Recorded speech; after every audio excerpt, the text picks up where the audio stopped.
ॐ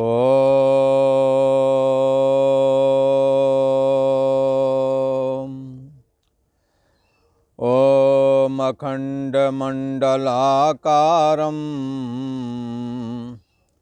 व्याप्तं येन चराचरं तत्पदं दर्शितं येन तस्मै श्रीगुरवे नमः। योगेश्वर श्री कृष्ण भगवान की जय। ऐं सरस्वत्यै नमः। श्री गंगा देव्यै नमः। पूर्व में प्रसंग चल रहा था, ये संसार वृक्ष का। जैसे संसार में ये पीपल का पेड़ होता है और उसके पुराने जो पत्ते झड़ जाते, नए आ जाते हैं, पुराना कोई रहता नहीं और नए प्रकट होते जाते हैं। तो इस प्रकार पीपल भरा ही रहता है, पुराना वाला रहता नहीं, नया आते जाते, पुराने झड़ते जाते हैं। तो इस तरह से ऐसा लगता है ये पीपल वाला, ये जो पीपल का पेड़ है ये वही वाला है, पर ऐसा होता नहीं। पीपल के सारे पत्ते बदल चुके होते हैं। ऐसे ही संसार रूपी वृक्ष में भी सारे लोग बदल चुके हैं, अब दूसरे हैं। इसके लिए संतों ने तो कहा ये चौपड़ का खेल है।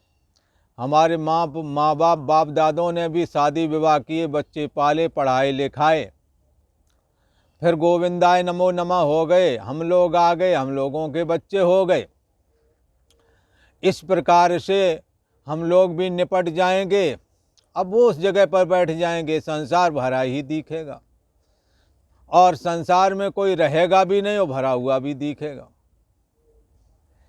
ये संसार वृक्ष बड़ा अजीब है। इसकी जड़ उत्कृष्ट परम ब्रह्म परमात्मा ही है। इसको कहते हैं अनादि प्रवाह रूप से अविनाशी। जैसे गंगा जी का जल प्रवाह चल रहा है, ऐसा लगता है कल जो देखा वही वाला है, पर कल वाला जल तो बंगाल की खाड़ी में गंगा सागर में चला गया। आज ये नया है, पर ऐसा लगता नहीं, प्रवाह रूप से अविनाशी है। जो प्रवाह कल चलता दिख रहा था आज भी दिख रहा, यद्यप है नया तो भी ऐसा लगता है पुराना है। ऐसे ही संसार वृक्ष के विषय में भी कहते हैं। और ये पीपल का पेड़ जो है, इसके पत्ते की उपमा यहाँ ऐसा भी कहते हैं कि जैसे वेद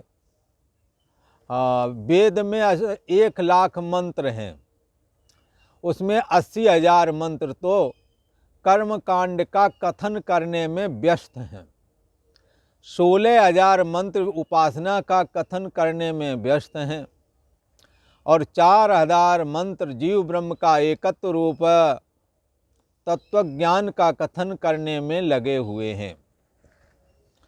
इस प्रकार से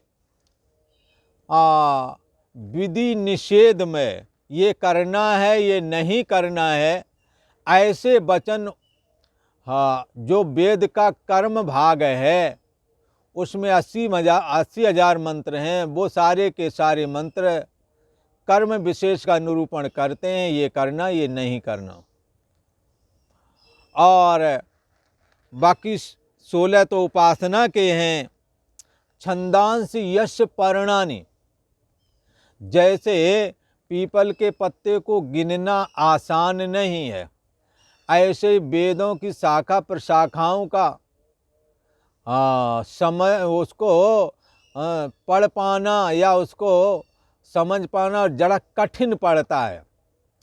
वेदों के विस्तार के लिए हम लोगों को पूर्व से ऐसा सुनने में आया कि 1,00,000 मंत्र हैं, पर शाखा प्रशाखाओं से है अनंत वेद, पर 1,00,000 का कथन किया जाता है, पर उन मंत्रों में और शाखाएं फूटती हैं, अनंत हैं वेद।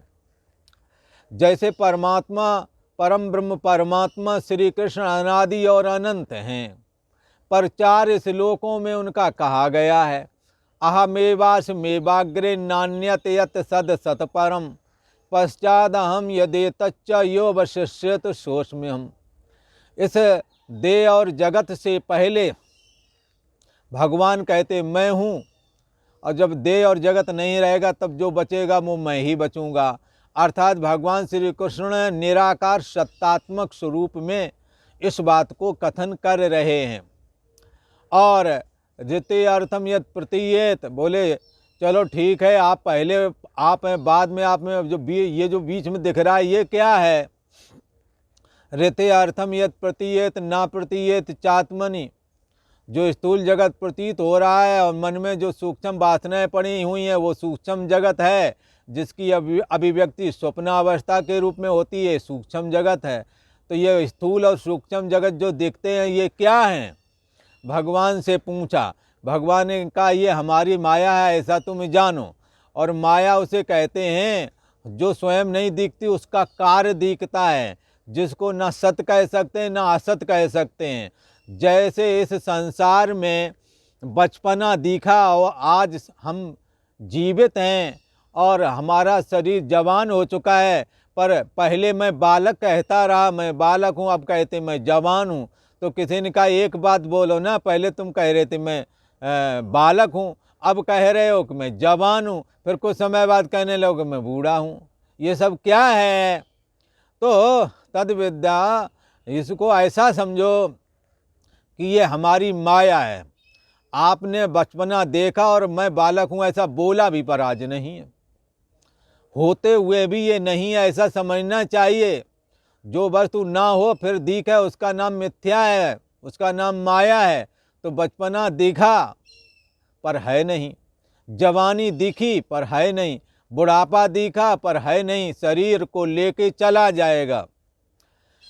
इसलिए जो स्थूल जगत जो आँखों से देखता है ये जगत, और जो मन से स्वप्नावस्था में जगत ऐसा ही दिखता है वो जगत, ये दोनों जगत हमारी माया है, ऐसा समझना चाहिए। अर्थात दिखता पर है, वास्तव में है नहीं। और यथा भासो यथा तमा, जैसे बोले ये बात कैसे समझें? जैसे आकाश को आपने कभी देखा है क्या? तो कहेंगे आकाश दिखने में नहीं आता, किसी भी इंद्री के द्वारा आकाश दिखने में नहीं आता, मन के द्वारा खाली खाली जगह का नाम आकाश है।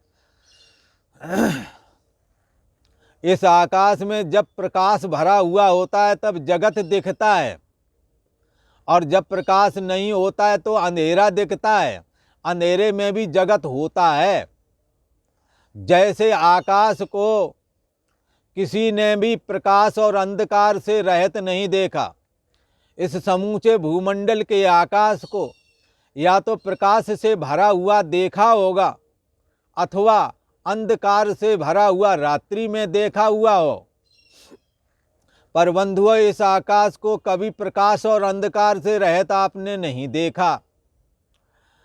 तो ये क्या है? प्रकाश और अंधकार ये आकाश से कोई अलग है क्या? आकाश की अभिव्यक्ति ही प्रकाश और अंधकार के रूप में होने लगती है। जैसे चश्मा काला लगा दें तो दृश्य में कालापन की अभिव्यक्ति होने लगती है, वो दृश्य कोई काला, वो आकाश ही काले रंग का दिखने लगता है। ऐसे ही प्रकाश और अंधकार से रहित आकाश को किसी ने नहीं देखा। ऐसे ही भगवान श्री कृष्ण कहते हैं मुझ ये प्रकाश और अंधकार से भरा जो आकाश है कैसा है? व्यापक है। इसमें तो सूर्य चंद्रमा भी रहते हैं, नक्षत्र रहते हैं, हमारी सारी पृथ्वी है, समस्त नगर हैं, सप्तद्वीप है। इससे रहित पृथ्वी, हाँ, इन सबसे रहित आकाश है। पर ये आकाश इतना व्यापक है, इसे भी हमने और आपने, जो कि हमारे नज़रों के सामने है, इसे कभी खाली नहीं देखा। खाली अगर देखना चाहते हो तो विचार से ही देख पाओगे। क्योंकि प्रकाश से रहित आकाश है, और जब प्रकाश नहीं रहता तो अंधकार हो जाता है, अंधकार से भी रहित है प्रकाश। ऐसे ही भगवान श्री कृष्ण इस देह और जगत से पहले हैं और बाद में भी रहते हैं।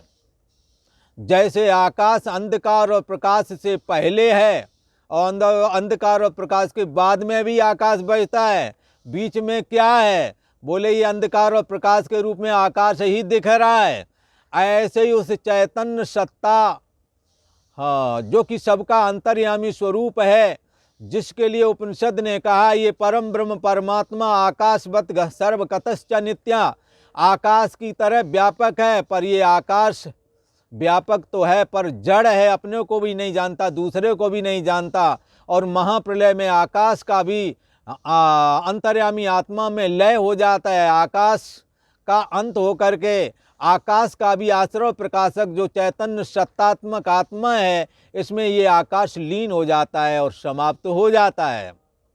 पर आकाश से ज़्यादा कोई व्यापक वस्तु नहीं है, इसलिए परमात्मा को समझने के लिए आकाश का दृष्टांत दिया गया है। खैर, भगवान श्री कृष्ण कहते हैं देह और जगत से पहले मैं और बाद में भी मैं बचता हूँ। बोले बीच में ये क्या दिख रहा है? फिर आँखों से दिखने वाला ये जगत, ये जागृत जगत कहलाता है। मन से दिखने वाला ऐसा ही जगत जो है उसको स्वप्न कालिक जगत कहते हैं।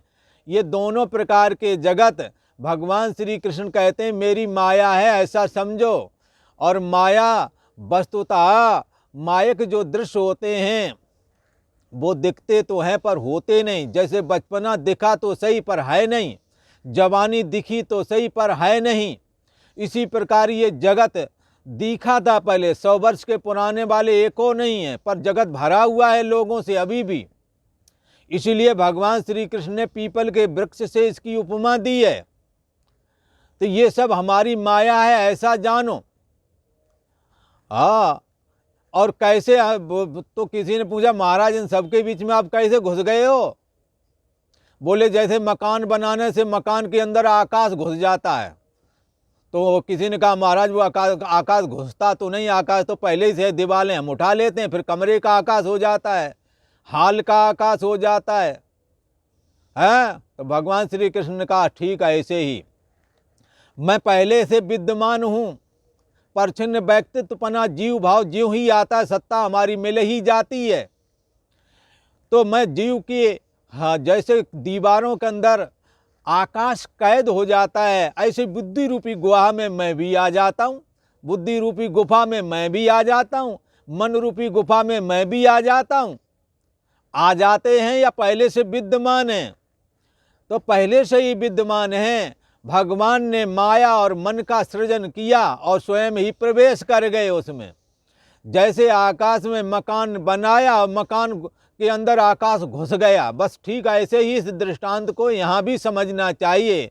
भगवान ने मन और माया बड़े हाल के आकाश की तरह है और मन छोटी जगह का नाम।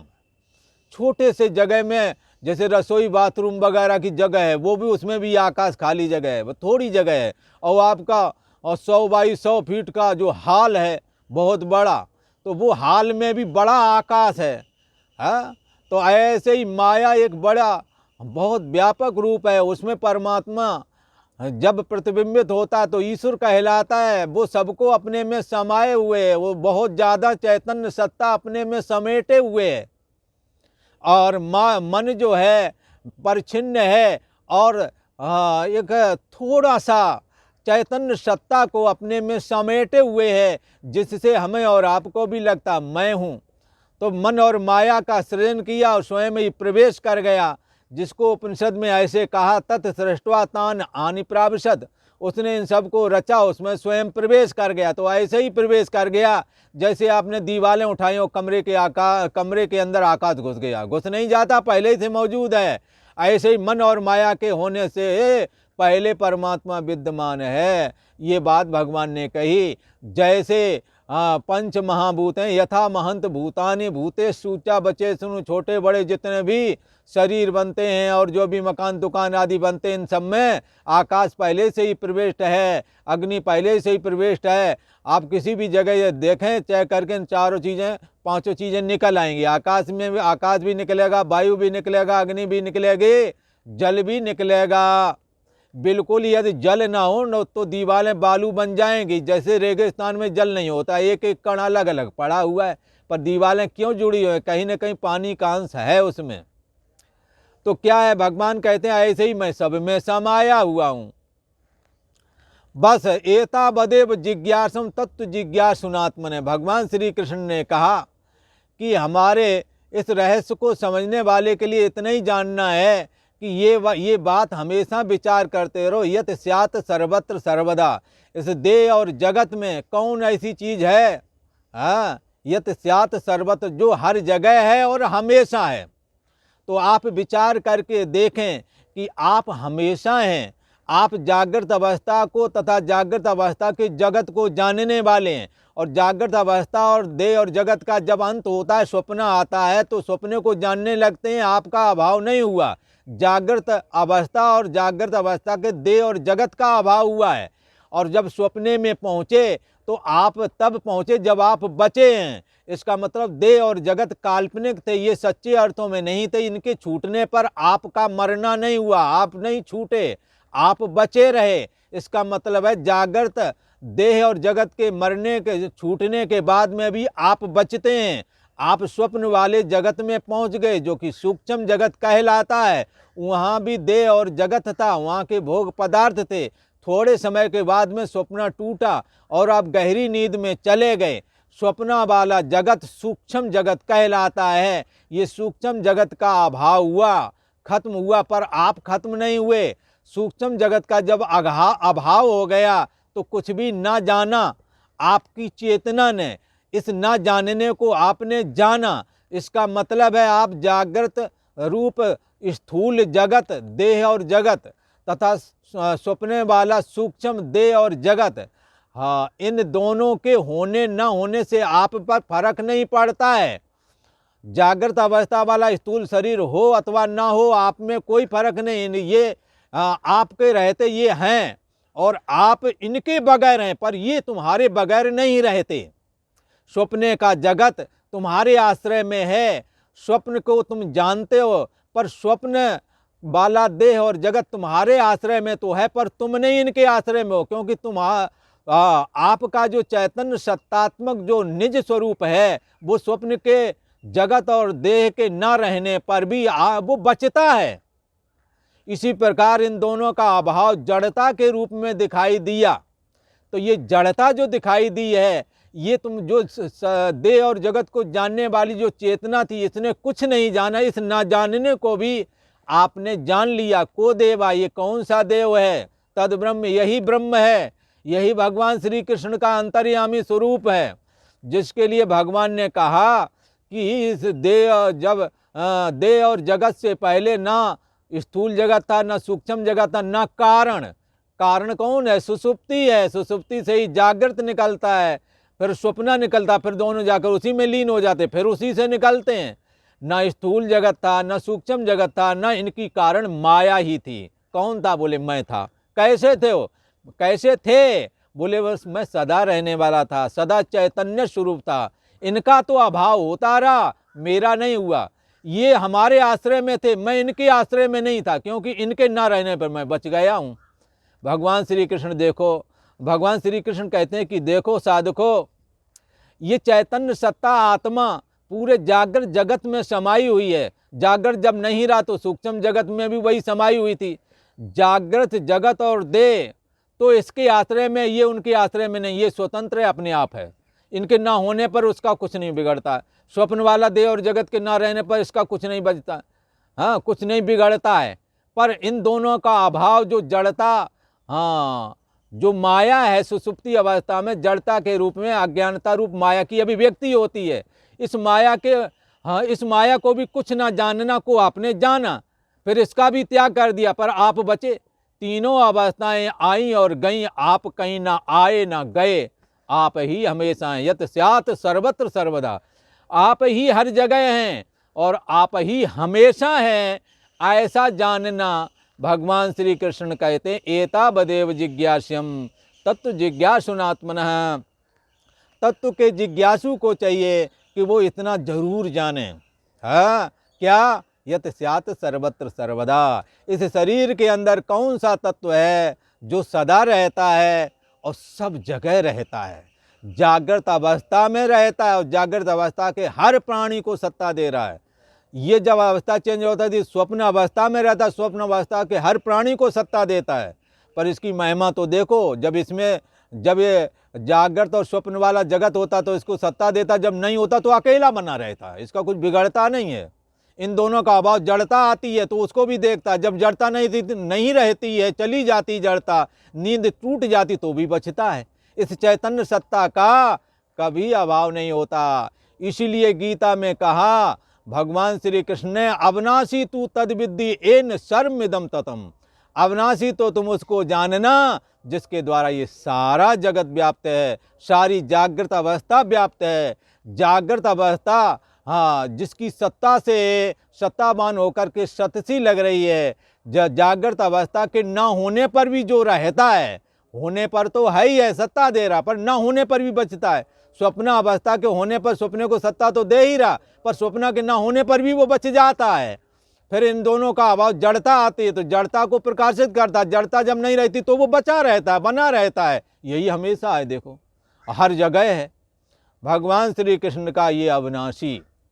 अविनाशी तू तद्विद्धि येन सर्वमिदं ततम् विनाशमव्यस्यास्य न कश्चित् कर्तुमर्हसि। इस अविनाशी आत्मा का विनाश करने में कोई भी समर्थ नहीं है। वेद के ऋचाएं जो बताई है ना कि छंदांश यश पर्णानि, ये संसार रूप वृक्ष के जो पत्ते हैं वो वेद के मंत्र हैं। वेद के मंत्र क्या बता रहे हैं? यही बता रहे हैं। ये वेद का सार है चतुर्श्लोकी भागवत, और ये चतुर्श्लोकी भागवत के ही व्यास जी ने 18,000 श्लोक बना दिए। इसी का व्याख्यान है पूरा भागवत। भगवान श्री कृष्ण कहते हैं ये वेद के पत्ते की तरह, हाँ, ये मंत्र हैं।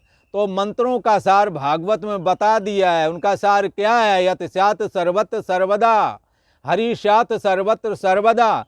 ये परमात्मा श्री हरि हर जगह हैं, हर हमेशा हैं और कहीं बाहर नहीं, सो प्रभु और नहीं है, सो तू है, तुम्हारे अंदर में समाया हुआ है। यही विद जग हरि आश्रित राही। इसी प्रकार से भगवान श्री हरि के आश्रय में ये जगत रहता है। जो इस रहस्य को जानता है, यस्तम वेद स वेद वेद, जो ऐसा जानता है वो वेद के रहस्य को जानने वाला है, ऐसा भगवान श्री कृष्ण ने कहा। ये 15वें अध्याय का और 15वां ही श्लोक है। भगवान श्री कृष्ण इस रहस्य को क्लियर करते हैं।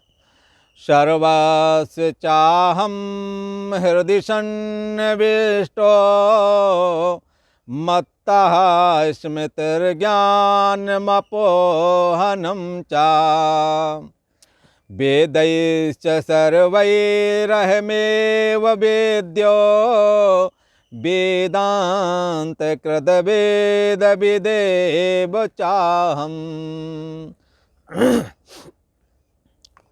कहते हैं कि भगवान श्री कृष्ण अर्जुन से कहते हैं, हे अर्जुन, अहम सर्वस्य हृदय, मैं सबके हृदय में हूँ। बोले महाराज ये कैसी बात कही, सबके हृदय में? पहले तो आप कहते मैं व्यापक हूँ, हर जगह समाया हूँ, अब आप हृदय में पहुँच गए अकेले, क्या हुआ? भगवान श्री कृष्ण ने कहा, रे जिज्ञासु साधको समझो, जैसे कोई कहे कमरे और पूरी बिल्डिंग में बिजली की वायर हर जगह होती है, पर अगर बिजली से पूछा जाए तुम कहाँ हो तो कहेंगे हम बल्ब में, कमरे के किसी एक जगह में, जबकि वायर पूरी बिल्डिंग में घूम रही है। क्या मतलब? बिजली तो हर जगह है, पर जहाँ बिजली की अभिव्यक्ति हो रही है वहाँ बिजली कह रही मैं यहाँ हूँ। जहाँ पंखा चल रहा बोले मैं यहाँ हूँ, जहाँ फ्रिज चल रहा बोले मैं यहाँ हूँ, जहाँ हीटर चल रहा बोले मैं यहाँ हूँ। अच्छा, बाकी जगह? बोले बाकी जगह में भी हो। फिर बोले क्यों कह रहे हो? बोले अभिव्यक्ति हमारी जो हो रही है इसलिए। परमात्मा हर जगह समाया हुआ है, परंतु श्रोत्रम चक्षु मनोबुद्धे, श्रोत्र चक्षु मन बुद्धि आदि में परमात्मा अभिव्यक्त हो रहा है। नेत्र लोग जब देखते हैं तो कहते हैं आज लगता है सो रहा है पर है जिंदा। नेत्र बता देते हैं, नेत्रों का ओज बता देता है कि इसमें परमात्मा अभिव्यक्त हो रहा है। पर मुर्दा के नेत्र यदि देखो तो कहोगे अरे तो चल बसा है। इसलिए इस परमात्मा की अभिव्यक्ति कहाँ हो रही है? मन पर हो रही है, बुद्धि पर हो रही है। कहाँ हो रही है? नेत्रों में हो रही है। अच्छा, सर्वस्व चाहम हृदय, मैं सभी प्राणियों के हृदय में विद्यमान हूँ। और कैसा?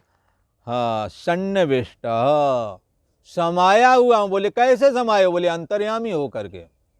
बोले अंतर्यामी क्यों कहा? बोले अंतर्यामी ऐसे कहा, हाँ बुद्धि देश के से भी अंतर में हूँ, बहुत और अंदर हूँ, बुद्धि से भी अंदर हूँ।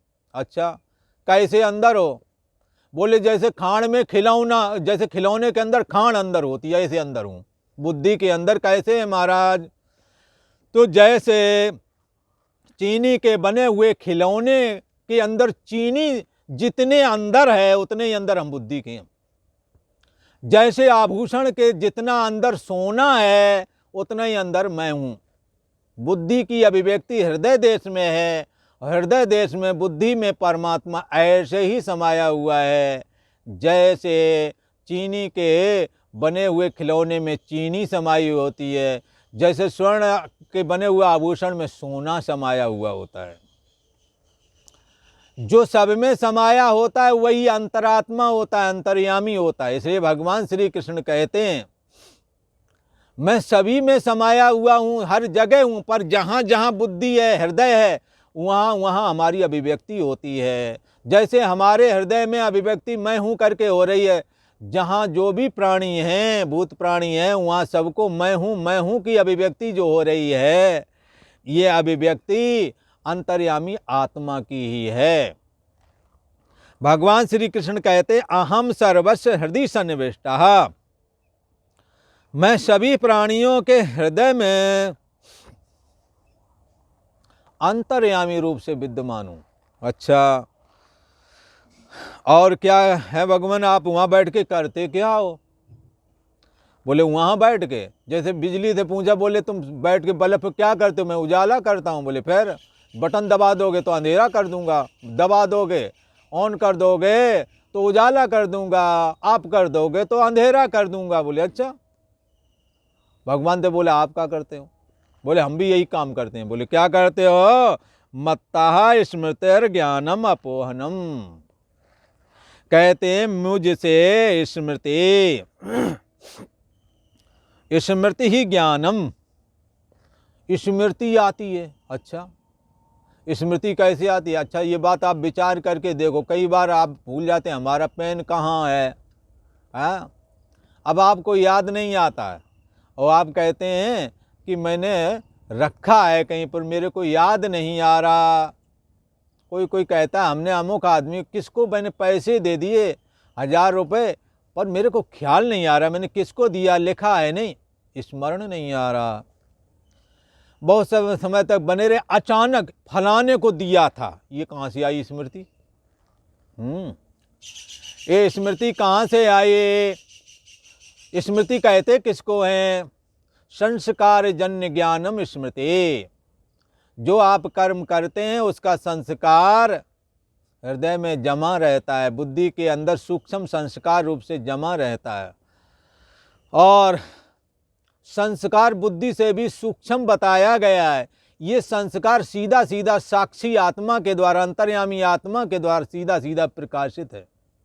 आपके संकल्प में ये बात है कि अमुक वस्तु हमने उसे दी है पर भूल गए, पर संस्कार उसमें है। उसकी सत्ता ज्यों ही आएगी आपको थोड़ी देर याद, अरे मुझे को याद आ गया मैंने उस फलाने को दिया है। स्मृति भी उसी की सत्ता से आती है। भगवान श्री कृष्ण कहते हैं मत्ता है स्मृति ही, मेरे से स्मृति प्राप्त होती है।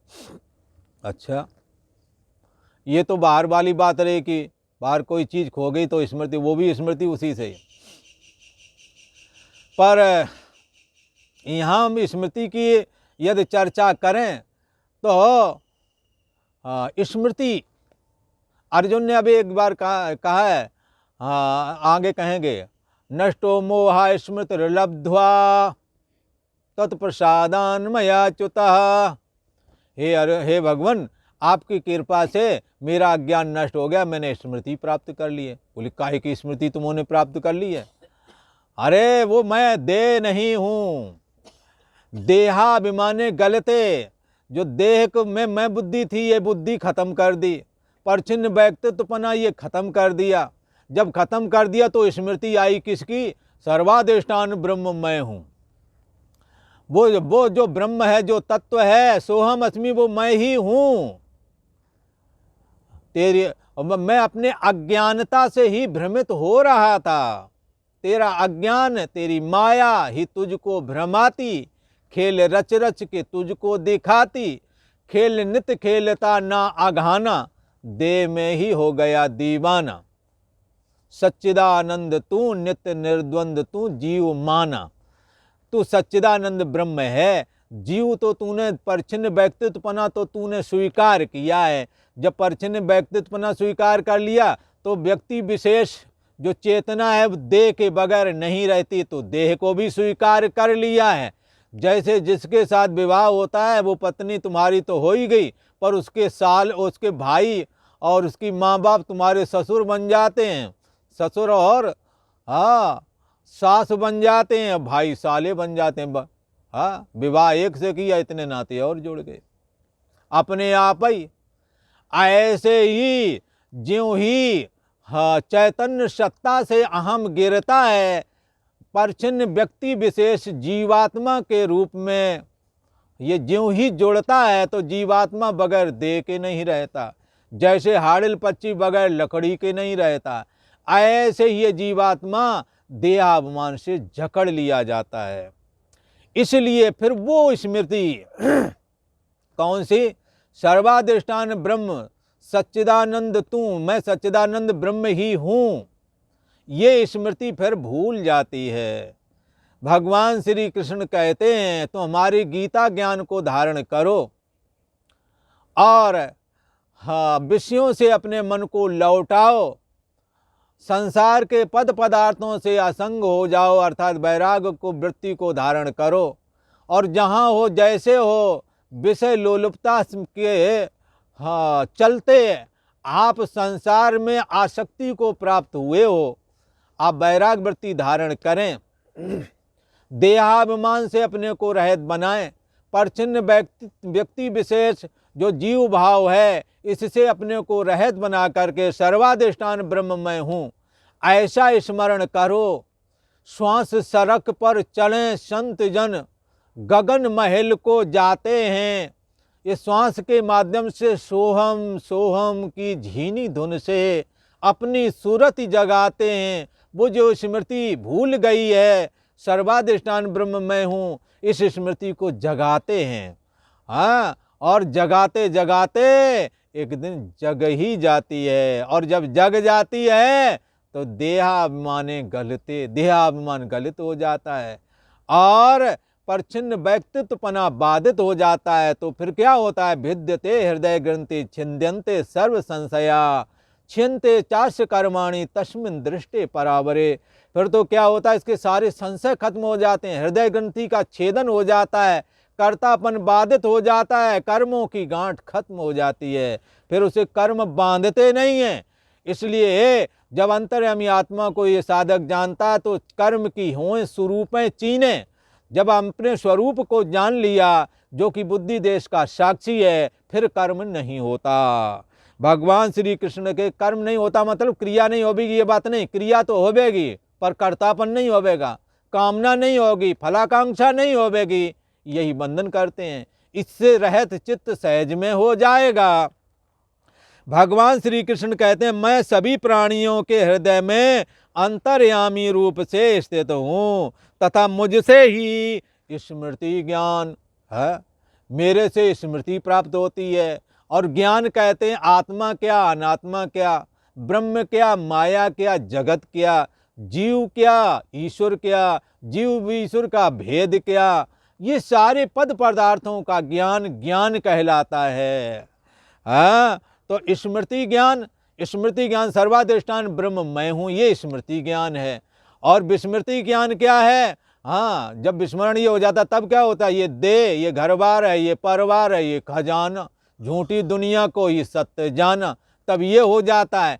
जब ये छूट जाती है, जब ये हाँ अहमता और ममता का त्याग कर दिया जाता है, तो स्मृति प्राप्त होती है पूर्व की, सर्वाधिष्ठान ब्रह्म मैं हूँ, मुझसे ही स्मृति ज्ञान और अपोहनम। जब स्मृति हो जाती है तो सारे संशय दूर हो जाते हैं। बोले संशय क्या है? बोले ये जो परम ब्रह्म परमात्मा मरने के बाद में मिलेगा कि अभी जिंदा में मिल जाएगा? बोला अच्छा, तपस्या करके उस परमात्मा को बनाना है या पहले से ही बनाया है? केवल जानना है कि तपस्या से जानने में आवेगा? हाँ, क्या कहना है? तो तपस्या के द्वारा केवल चित्त निर्मल बनाना है, परमात्मा पहले से ही विद्यमान है, ऐसा समझना चाहिए। तो इस संशय का छेदन हो गया, कट गया संशय। अच्छा, परमात्मा निर्गुण निराकार है, सब में समाया हुआ, सोहम अस्मि, वो मैं ही हूँ, मैं चैतन्याकाश हूँ, ऐसी वृत्ति बनना चाहिए। पर ऐसी नहीं बनती, मैं देव हूँ ऐसा बनता है। इसको कहते हैं विपरीत भावना। ये विपरीत भावना खत्म हो जाती है। मत्ता स्मृति ज्ञान अपोहनम चा, मेरे से ये संशय और विपर, जितने भी संशय सारे खत्म हो जाते हैं। मन से सकल वासना भागी, सारी वासनाएं खत्म हो जाती हैं। संशय और विपर्य का नाश हो जाता है। ये जीव और ब्रह्म अलग अलग हैं, लोग कहते हैं ये एक, और उपनिषद कहता है ये एक है। जीवो ब्रह्म ही ना परा, जीव ब्रह्म ही है, दूसरा नहीं। ये अनेकों प्रकार के संशय हो जाते हैं। जगह जगह के तरह तरह के वचन सुने, उससे हृदय में संशय पैदा हो जाता है। भगवान श्री कृष्ण कहते हैं मेरी शरण में आ जाओ, मेरा भजन करो, मेरा चिंतन करो, तुम्हारे संशय कट जाएंगे। क्योंकि मेरे से ही ये स्मृति ज्ञान और अपोहन का मतलब होता है संशय विपर्य का नाश होता है, इनका अपोहन हो जाता है। और सर्वै वेदै अहम एव वेद्या, और हे अर्जुन सभी वेदों के द्वारा मैं ही जानने योग्य हूँ। जैसे साम वेद का महावाक्य लास्ट का जजमेंट क्या है? तत्त्वमसि साया ऐसा अणमय तत् आत्म्यम इदम सर्वम तत् सत्यम सा आत्मा तत्त्वमसि श्वेत केतो। हाँ, वो दालक नाम के ऋषि अपने पुत्र श्वेत केतु को यह उपदेश 9 बार करते हैं। हे श्वेत केतु, तू ही वो परम ब्रह्म परमात्मा है, इधर मन और माया को हटा दो, परशेष से बचा हुआ तत्व वो तू ही है, वही है और दूसरा नहीं है। एको देवा सर्वभूतेष गुणा, एक ही देव है और वही देव भगवान हाँ श्री कृष्ण है, जो देवकी पुत्र एवं देवकी के पुत्र के रूप में प्रकट हुए हैं। इसलिए ये भगवान श्री कृष्ण साक्षात परम ब्रह्म परमात्मा हैं। ये साक्षात परम ब्रह्म श्री कृष्ण के विग्रह से अपनी कहानी कह रहा है। इसलिए भगवान श्री कृष्ण ने जैसा कहा है ऐसा ना कोई कहा है ना आगे कह सकेगा। और भगवान श्री कृष्ण कहते हैं जैसे सामवेद के द्वारा मैं जाना जा रहा हूँ, इसी प्रकार ये यजुर्वेद के द्वारा अहम ब्रह्मास्मि, तुम्हारा अहम का जो साक्षी आत्मा है यही ब्रह्म है। अच्छा, इसी पर प्रज्ञान आनंदम ब्रह्म, हाँ ये प्रज्ञान है ना, ये है सुसुप्ति अवस्था में जो प्रज्ञान नाम का जीव है। हाँ, ये जीव भाव अगर वहाँ से परछिन्न व्यक्तित्वपना भाव यदि बाधित करें अथवा कुछ ना जानना को जो जानने हारा है, ये प्रज्ञान, हाँ यही प्रज्ञान है। ये प्रज्ञान ये आनंद भुक है, आनंद स्वरूप है, तद ब्रह्म, ये ब्रह्म है। और एक जाता अयम आत्मा ब्रह्म, ये आत्मा ही ब्रह्म है, जो तुम्हारी बुद्धि देश का साक्षी है, ये आत्मा ही ब्रह्म है। इस प्रकार ये 4 महावाक्य चारों वेदों के हैं। भगवान श्री कृष्ण कहते हैं कि संपूर्ण वेदों के द्वारा मैं ही जानने योग्य हूँ अर्जुन। अच्छा, और इस समंत वेदांत का कर्ता मैं हूँ। वेदांत कौन सा है? ब्रह्म सूत्र को वेदांत कहते हैं। उपनिषद 4000 मंत्र जो वेद के अंत में हैं उसी को उपनिषद कहते हैं। यही वेदांत है। इस जो सृष्टि के रहस्य को क्लियर करता है, जो इस बात को इंगित करता है, जिस परमात्मा को न जान करके देह और जगत बना है, उस परमात्मा को जाने बगैर देह और जगत का अंत नहीं होता, ऐसा वेदांत का वचन है। इस वेदांत का कर्ता मैं ही हूँ। अच्छा, और समस्त वेदों को पूर्णता कोई नहीं जानता, केवल एक ईश्वर के अलावा हाँ कोई नहीं जानता। भगवान श्री कृष्ण कहते हैं वेद वेद और वेदों को जानने वाला भी मैं ही हूँ। वेदों के से जो जानने में जिसको जानोगे वो भी मैं ही हूँ। वेदांत का कर्ता मैं हूँ। समस्त वेदों का, सारे वेदों को मैं ही जानता हूँ, दूसरा नहीं कोई जानता। खैर, एक बार इस श्लोक को पुनः स्मरण करते हैं। सर्वस्व चाहम हृदि सन्निविष्टो मत्ता स्मृति ज्ञान मपोहनम चा वेदैश्च सर्वे रहमेव वेद्यो वेदांत कृत वेद विदेव चाहम। हे अर्जुन, मैं ही सभी प्राणियों के हृदय में अंतर्यामी रूप से स्थित हूँ तथा मुझसे ही स्मृति ज्ञान और अपमोहन होता है, अर्थात संशय की निवृत्ति होती है, और सब वेदों के द्वारा मैं ही जानने योग्य हूँ तथा हे अर्जुन, वेदांत का कर्ता और वेदों को जानने वाला भी हे अर्जुन मैं ही हूँ। और आज इतना ही। ओम शांति शांति शांति।